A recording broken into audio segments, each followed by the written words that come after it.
Un peu plus de 2 mois et demi se sont écoulés depuis la reprise du championnat de Ligue 2 début août.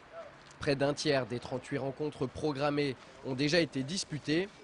Aujourd'hui dans SCO News, nous avons donc décidé de dresser un premier bilan du parcours des Angevins dans cet exercice 2008-2009. 3 victoires, 5 nuls et 3 défaites pour un total de 14 points et une 10e place au classement. Voilà le bilan comptable de l'équipe entraînée par Jean-Louis Garcia sur les 11 premières journées de championnat. Il s'agit d'une première partie de saison équilibrée puisque les Angevins ont autant gagné que perdu, sans compter les 5 résultats nuls. En comparaison, l'année dernière, à la même époque, Angers était 6e avec 18 points. On a donc voulu savoir si le début de saison du SCO était à la hauteur des objectifs fixés à l'intersaison. Le bilan il est positif puisqu'on est à la 10e place et que c'est notre objectif avoué de début de saison. Donc pour l'instant on tient notre objectif malgré un mois de septembre très laborieux. Il y a du bon et du moins bon, mais dans l'ensemble ça reste positif.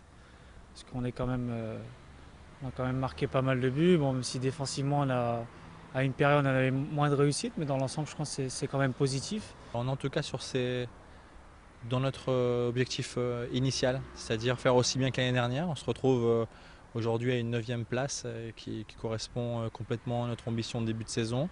Et du côté des supporters, l'analyse est sensiblement la même.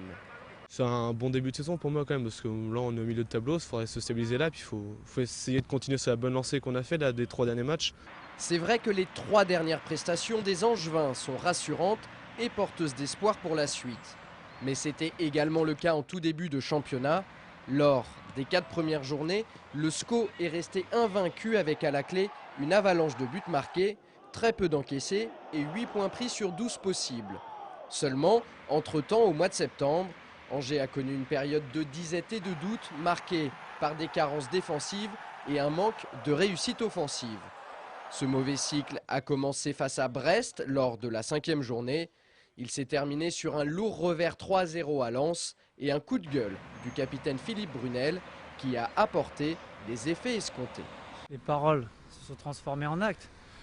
Mais bon, c'est pas que moi, il y a un peu tout le monde qui a mis le pied à l'étrier, comme on dit, et s'est fait violence aux entraînements, s'est fait violence dans le match. Et le potentiel était là, mais il fallait chercher au fond de nous-mêmes le petit plus qui nous a manqué pendant 4 matchs. On a essayé de régler les choses qui n'y allaient pas. On a beaucoup parlé avec le staff et l'entraîneur. Donc voilà, c'est la force de ce groupe, c'est que mentalement on est très fort. On est très fort parce qu'on est tous des combattants, des travailleurs et on veut tous aller de l'avant pour gagner des choses. Aller de l'avant et gagner les matchs les uns après les autres, c'est justement les prochaines échéances que s'est fixé l'entraîneur du club, Jean-Louis Garcia.